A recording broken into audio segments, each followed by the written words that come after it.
This is very auspicious today to me because we're beginning a journey together exploring the realm of feelings. Feelings. Oh. Wow. Well, there was a extraordinary educator who came through Kansas City when I was at the Unity Temple as the director of youth education, who explained that children, up until the age of 8, he called them feeling beings. They totally live by their feelings. That's why I feel so passionate about if a child's feelings are hurt, that we repair those feelings, you know.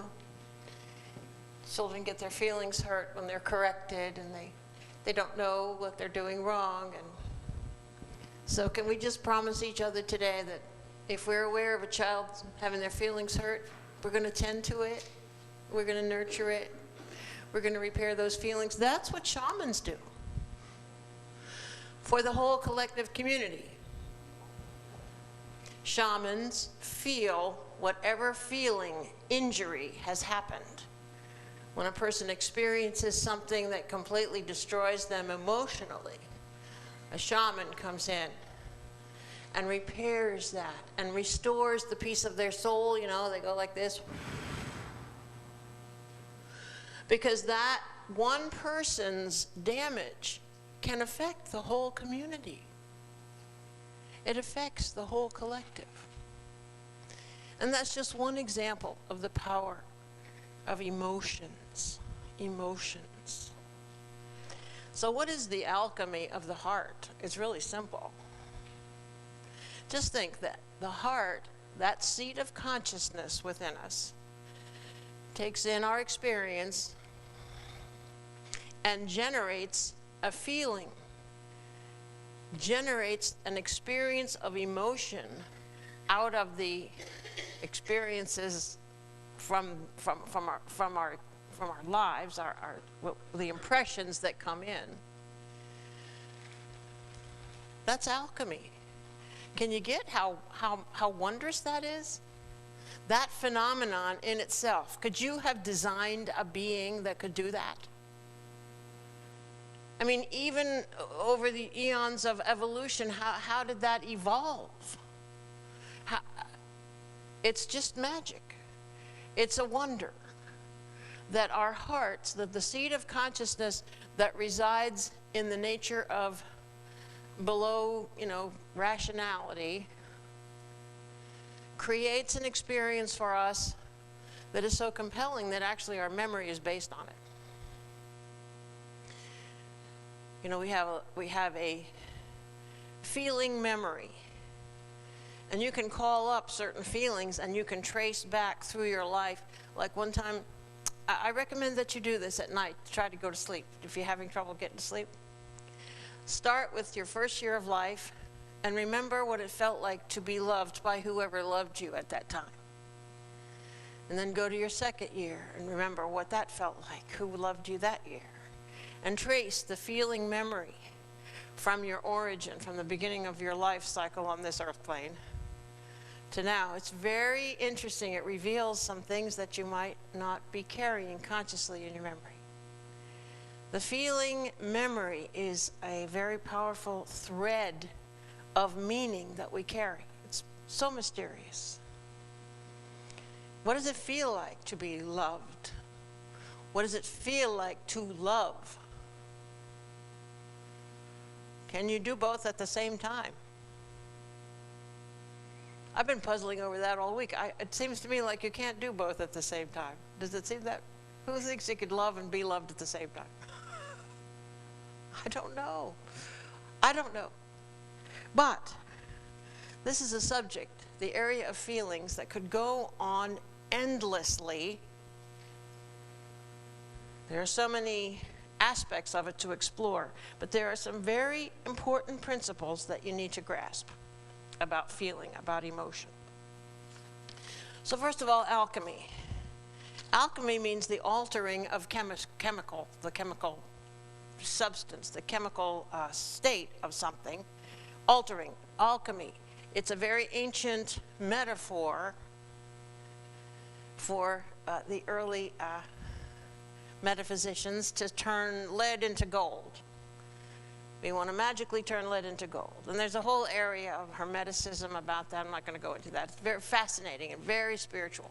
But the main idea of alchemy is that the lead of your experiences of pain,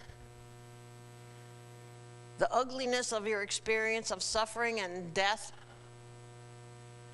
can be transformed by the alchemist, by the spiritual adept, can be transformed to gold. And it relates very closely to the hero's journey. By going on this hero's journey to take on the journey of life and discover the gold in it. Discover the lessons of mastery that lay hidden in your experiences of pain.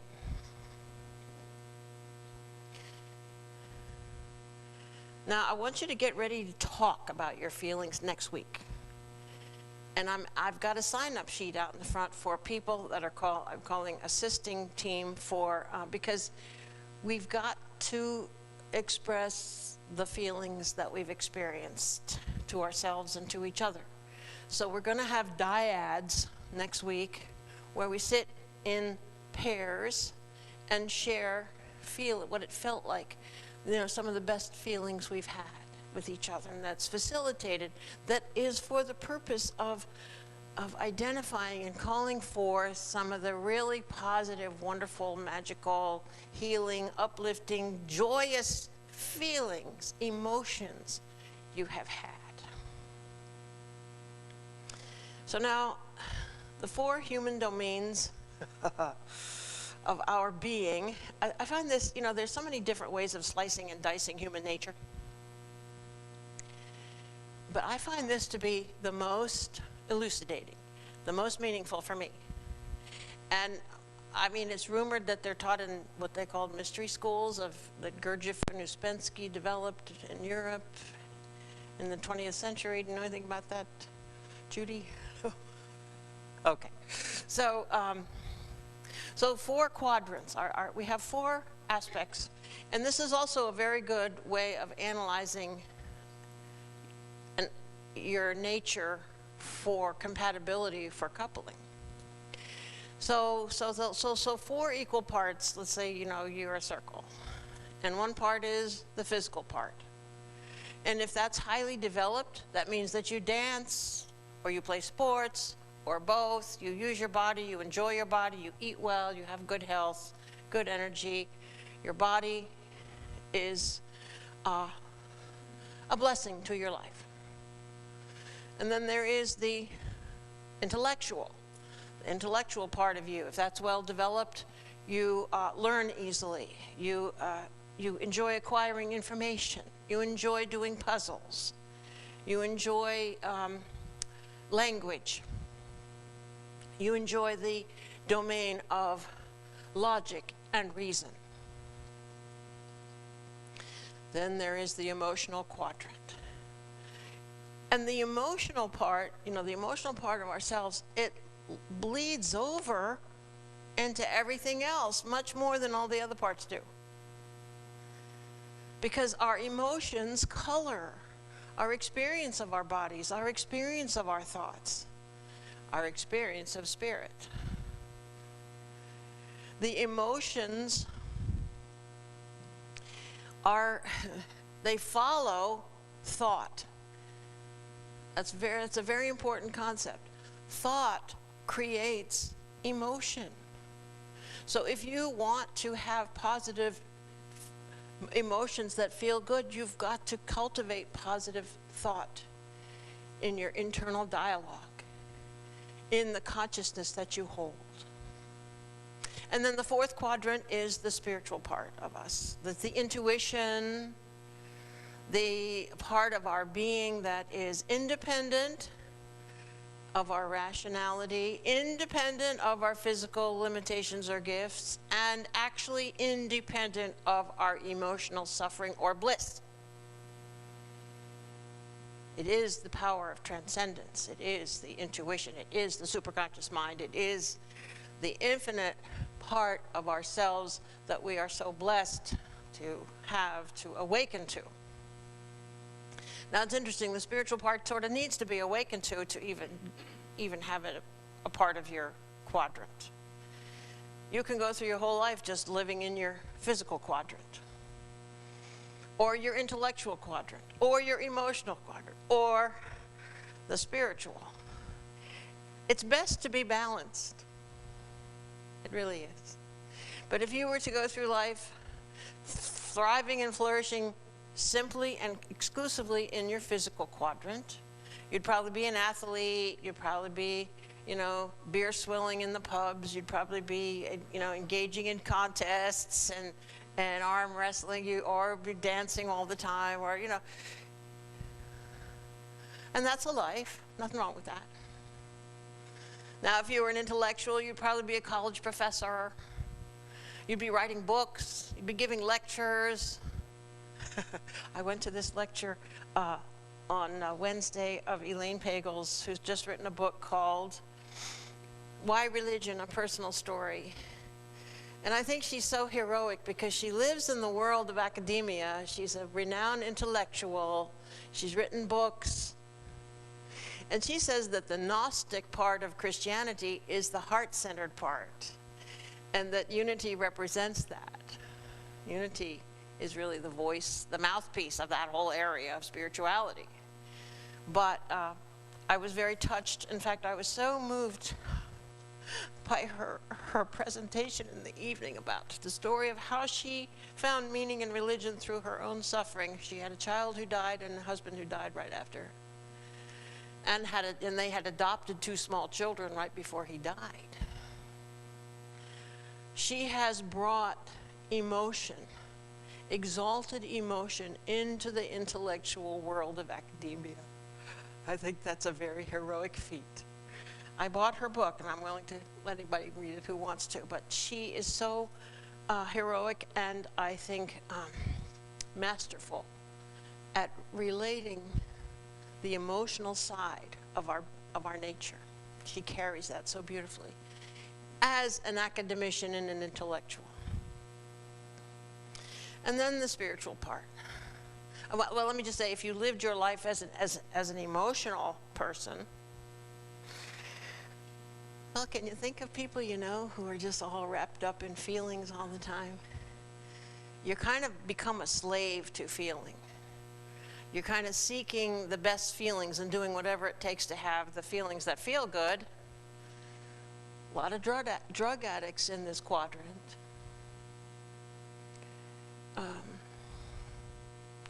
Very, what would you call passionate people, people who share their feelings quite easily, who cry easily, who delight in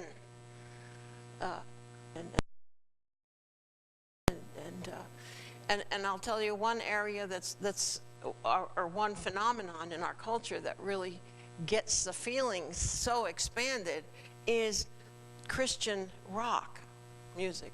The Christian contemporary music is it so stirs the feeling. And I want to bring some of that in here. It's, you know, unity has traditionally been very delicate about feelings. We don't want to overindulge in the feeling nature because that's addictive. And it's actually a form of sensation and sense consciousness, which is not spiritual. On the other hand, if you don't awaken those feelings, if you don't celebrate them, if you don't raise them to the level of exalted feelings, no power. There's no power in your intentions. And now that our friend Rosa's here, can I talk about you, Rosa? My heart is so, my feelings are very gratified because Rosa and I have planned to have Christmas Bible school here at the church. Every day that her grandchildren are here, we're going to have a program for them here in the building, right? She's going to help me. Anyone who wants to jump in on that, we're just going to have a good time in the spiritual house that your grandchildren love so much. So that'll be each day we'll be doing that. And that comes right out of our hearts to do that, and their hearts. Okay, in the fourth quadrant, the spiritual, it's so hard to, like if you're doing matchmaking like I do covertly all the time, if you, it's very hard to find people who have the spiritual quadrant developed and match them up. It's very rare that a person will show up who's got intellectual, emotional, physical, and spiritual aspects of them functioning fully. But that's kind of the goal, and that's kind of what we're doing here. We're supporting you in that, folks. We want everybody to be fully functioning and whole in every domain, in every quadrant, at every level. But our kind of unique, corner of the market is the spiritual part, the spirituality, because you don't get it from a book. Where do you get it from? Within. So now, I want to talk for a minute about the power of feelings. I mean, this is not the only Sunday I'm going to be talking about feelings. I'm not going to talk about everything there is to talk about feelings. No way. We're going to do it for 4 weeks. And it's just really just, once you start to think about feelings, I think you will, like I am, just start to think of more and more and more things that are illustrative of our emotional side of life, of our emotions. I'm reminded of my new way of meditating. Pray till you weep. Go on the internet and play all the songs that you love until you're just tearing up. What are the songs? Like the prayer. They say we pray you'll be our eyes and guide us where we go. All those songs that make you weep. And to that end, I want to give out a little piece of paper to everybody right now. I don't want you to fill it out now. I just want you to have it. Who wants to give them out? Judy. Just everybody get one of these and keep it to write down something that you're going to turn into me in the offering basket, or any old time that it occurs to you, of something that touches your heart and makes you weep. Anybody think of a movie that makes them weep every time they watch it? Anybody? James? Lonely Are the Brave, Kirk Douglas. Wow. Lonely Are the Brave, Kirk Douglas. I haven't seen that. There's this Christmas movie that I always recommend called Noel, stars Susan Sarandon. And it also has our beloved Robin Williams in it. Uncredited. But Lisa Middlecamp-Louder took my recommendation and she said, it just made them weep so much. But my movie that always makes me weep is About Schmidt. The end of About Schmidt. When he's been all over the Midwest trying to get his daughter not to marry her fiance, attending the wedding anyway, trying not to get seduced by the fiance's mother, etc. And then he comes back home and he opens a letter from a little orphan in Africa that he decided from one of those infomercials to send money to, and it's written by a nun. And she expresses that the little boy hopes that you are happy and enjoying your life. And he just weeps. I mean, it's just so sweet and touching. So that's my movie that always makes me weep. So I would like you to share a song that makes you weep, or a book that makes you weep, or just something that you know of, a circumstance that brings tears to your eyes, not tears of pain and sadness, tears of compassion, tears of appreciation, tears of love There are many kinds of tears that are positive, and those are the things that I would like to magnify in this journey together. Now, the power of feelings. First of all, when you have a painful feeling, it affects your brain chemistry, it affects your hormones, it affects the enzymes of your biome. How does that work? You know it's true. When you feel sad, when you feel bitter, when you feel disappointed, it affects the chemistry of your body. Now, the danger of feelings. You know, did you ever think of feelings as dangerous? People can get addicted to positive feelings. Sometimes people get addicted to the feeling of being in love rather than attached to the person that they love. There lies madness. So being conscious of how you're relating to your own feelings is a part of this journey. You do not want to be dedicating your life, your efforts, your intentions to capturing some certain feeling that you've become addicted to. That's a danger. So if you want to just understand the structure of this talk, I'm doing the power of feelings, the danger of feelings, the mystery of feelings, and the mastery of feelings. So the mystery of feelings. Well, like we said, you know, the fact that they come out of this seat of consciousness that is responding to stimulus and creating an experience of emotion. That's part of the mystery. And it's beyond words. You know, to bridge emotions into verbal language, part of our humanity, that's quite a trick. I say it's a mystery that we can do it. Because emotions are beyond words. Then another mystery is, like I said, they are determined by thought. Thought precedes feeling. Feeling follows thought. But for most of us, for many lifetimes, we've been living unconsciously. And so our thoughts have created emotions that we might not want to have. And that's what spiritual awakening really does. It gives you mastery. And that brings me to the mastery of feelings.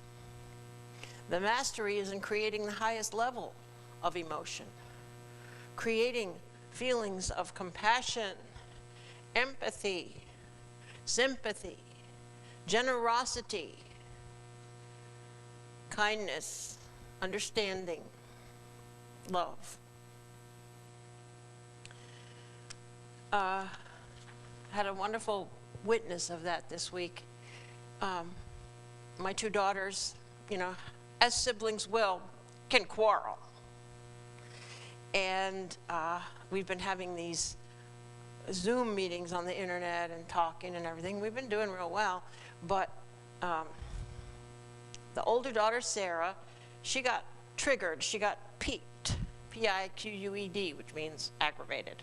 She got piqued when her younger sister, Sarah, said, oh, well, my husband's sister is here and we're going all over town and having a great time together. And so why did Sarah get piqued? Because she is Becky's sister, and when she was there visiting, she had a miserable time with Becky's husband. He was very critical of her and very, gave her a really hard time. And so Sarah went into great detail of all the things that had offended her when she was there from Becky's husband. And now Nate's sister's there, so why don't you do the same things to her, to his sister, that he did to your sister? Ha, ha, ha. Yeah. Now, Becky's response was just a few sentences. Sarah, I'm so sorry that that happened to you. And I wish there was something I could do to change it, and I'm willing to do whatever it takes to repair this hurt that you feel. Now, Becky could have really gotten defensive, you know, and done a real number, and I sent her an email. I said, Becky, that email you sent to Sarah was just so beautiful. You are really practicing some exalted principles over there. She said, well, it wasn't me, Mom. There was this lady in the house, spiritual teacher, who told me what to write. I said, well, at least you had the good sense to listen, you know. So it works, doesn't it? These feelings that we have to be tended to be nurtured with compassion and mercy and empathy. That is not learned in academia. It's not even learned through experience. It is attained by your choice. It is created by the will to live in ecstasy, in joy, in love. Know this and be blessed by it. Amen.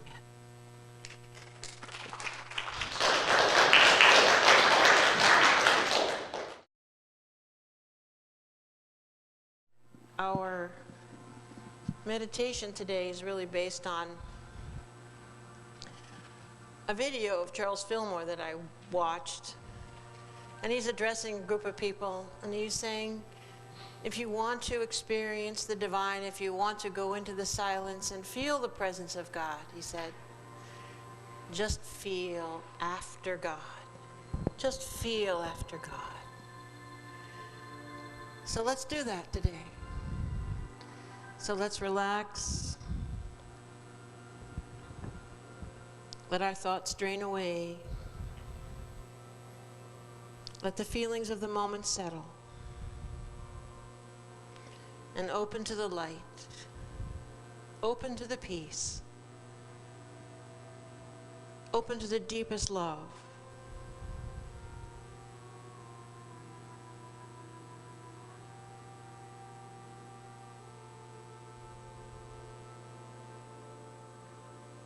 Open to the miracles that are happening within us right now.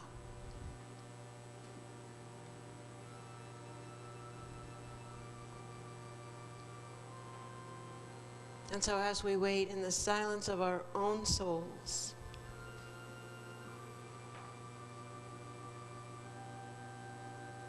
we just feel after God.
Thou preparest a table before me, my cup runneth over.